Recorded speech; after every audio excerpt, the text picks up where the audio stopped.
The only thing I like more than a good cheap phone is a good cheap compact phone, and that is what this is. So this is Xiaomi 13. It was released in December of 2022. So technically it is 2022 mobile phone, but the global version came out in 2023. So I don't know, let's say it's somewhere at the beginning of 2023. And I bought it for 200 euros. And for 200 euros, you get 12 gigabytes of RAM, 256 gigabytes of storage. It's UFS 4.0. You get Snapdragon Gen 2, Snapdragon 8 Gen 2 in it. And you get a very nice compact design with smooth edges, nice camera bump, 4500 milliamps inside. And yeah, the best thing about this phone is, as I said already, how compact it is, how easy it is to use in one hand, and it makes no compromises. So you still get triple camera, including main lens, zoom lens, and ultra wide lens. You still get premium CPU in it. You still get plenty of storage and RAM, and all that in a nice little body that is not too heavy for your hand, and it's pleasure to use. Let's start at the front. As you've seen on the front display, you have under display fingerprint. The only issue I have with it is that it's not positioned a bit higher. So if it was somewhere here, it would be perfect. But it's such a small phone that it's not a problem to maneuver with it in hand. On display, you can see it is AMOLED, 120 Hz, Dolby Vision, HDR10+, 1200 nits. It peaks at 1900 nits, and it's 6.36 inches. So that is basically the same size as Xiaomi 14 and Xiaomi 15 that came after it. So this is the one that kind of started the trend, and the newer model just kind of upgraded a bit and in every apartment. It has 414 ppi, so pixels per inch density. That's really nice. And it's protected with Gorilla Glass 5. View angles on this thing are great, and when you're outside, the visibility is also very decent and very nice. On GSM Arena, it says it has Android 13, upgradable to Android 14, but actually, if you look at the settings and about phone, you see that is HyperOS 2, that is based on Android 15. So it got Android 15, and I don't know, but probably it will get Android 16 sometime later this year or early next year. As you can see, everything is very smooth. Performances are great. So nothing that lags or kind of the crashes animations. Animations are really, really nice. Look at this. Okay, settings app, go back, and it kind of twisted. So that's, I'm not the biggest fan of HyperOS, but these little animations, I think these are the best animations on any phone that I've seen, especially when you consider it's 200 bucks. Okay, now how to customize HyperOS? It's actually very simple. You go to your lock screen, you press anywhere, and you have customize. Then you need to unlock it, and here you can change some things. You have some presets here with different styles, and they combine lock screen, home screen, and always on display. So let's try something that looks kind of cool. Okay, let's try this one. So if you hit customize, you can change wallpaper. I will not do that because this one is nice. Wallpaper effect, you can have it on original, blur, lens, glass. This is actually pretty cool. Oh yeah, this one is nice. What is the matte effect? Ooh, very nice. Okay, we'll keep it like this. Font, I think that's kind of good. And let's apply it. Apply to both. And let's go to, oh, look at this. How nice and smooth this looks. Really, really nice. Very nice. Okay, so other thing you can customize, it's, let me just show you here.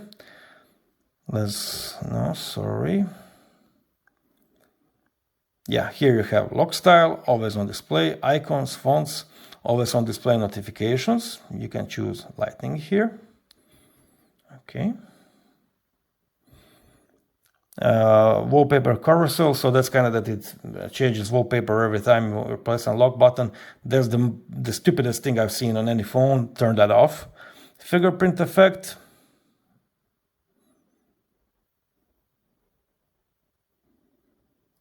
Okay. Always on display notification. Fonts, what do we have here? So default, Mi Sans, and I guess more fonts on Team Store. Okay, you can really download a whole lot of them. Let's go back. Let's keep it on default. Icons, so you can change icon size. And the background, let's keep that at default. Always on display. Now it is the same as the theme, but you can customize something like battery notification, animate transition to lock effect. That's really nice. And you have others here. You can put your custom image, you have your digital clocks, and you can download them from Team Store. Okay, next thing about HyperOS is its folders. So it has really two combination of folders, three actually. You have basic folder, sorry, like this. Okay, like this, basic folder, and then you can change it to be this or this. So you have like big folder or just kind of few icons here stuck to a bit smaller folder but bigger icons, whatever you call it. On the left side you have your Google Feed, of course, and no, unfortunately there's no double tap to lock here. I don't know why, but okay, let's go to home settings, more settings. So home screen, you can have a classic, without drawer, or light mode. Honestly, I never tried light mode, so let's try it now. I guess this is for seniors or something like that. Yeah, this is something that I would put on my mother's phone so she can use it like that. Where do I exit light mode? Maybe like this. You can change. You can see it changed my icons here. Okay, let's go to setting, light mode on. Tap to turn it off. I tapped it. Let's tap it again. Turn off light mode. And now we're back at our basic. As for control panel and notification, they're separate. Here you have your control panel on the right, and you can swipe here to have your notifications. I'm not the biggest fan of this. I like them combined, but this is not the worst solution I've seen. And as for the performance, as you can see, everything is really smooth. And if you play games are actually really decent. Phone doesn't heat up at all. It has a constant refresh rate and no frame drops. So yeah, for gaming, just fine. As you can see, I'm here entered to go to battery saver, but honestly, battery on this thing is amazing. So I haven't, you can see really how much it had battery here since the last time it turned on.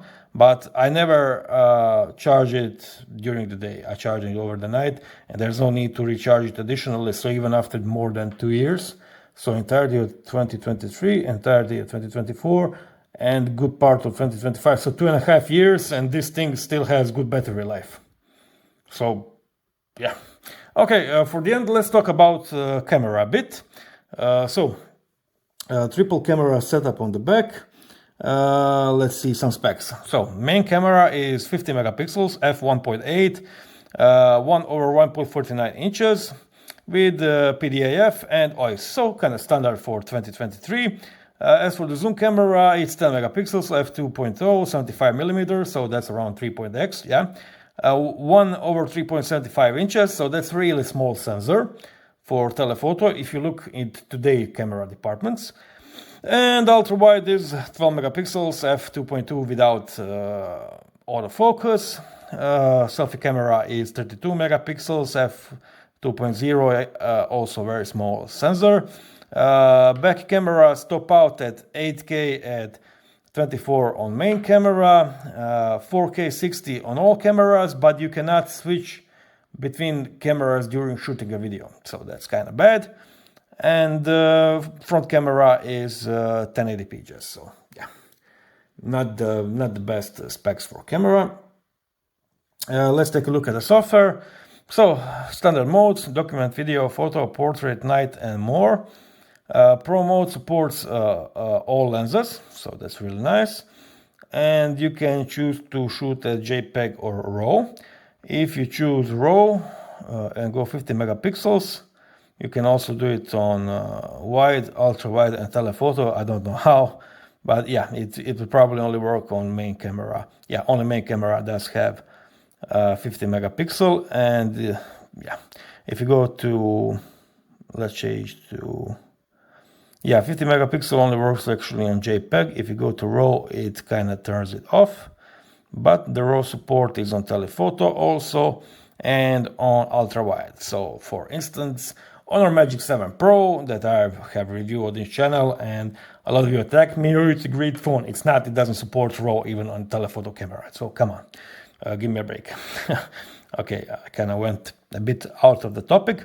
So you also have Pro mode on video, and it goes up to 4K 60. Very nice. Document mode, very basic, very boring. Video mode, so you have HDR support, 4K 30 on main lens. When you switch off HDR, you have 4K 60. But when you start shooting, you cannot switch lenses. So you can zoom in, but it's all digital crop. Unfortunately, 4K 30 is the same thing. You cannot switch lenses. So you can stop shooting, switch lens, then start shooting. And again, when you zoom in, it will just be digital crop. Only way to have switching videos during video recording is to shoot at 1080p. And now, even on 1080p 60, you cannot have it. On 1080p 30, finally on 1080p 30, you can switch lenses during recording video. So very bad, Xiaomi, but we forgive you because you are cheap and you are almost 3 years old. So it's nothing too bad. So this is basic photo mode. On basic photo mode, you have a Leica Authentic or Leica Vibrant, HDR on, HDR off. Here you have some settings like automatic HDR, motion focus, motion tracking focus, watermark, timer, AI camera, tilt shift, whatever.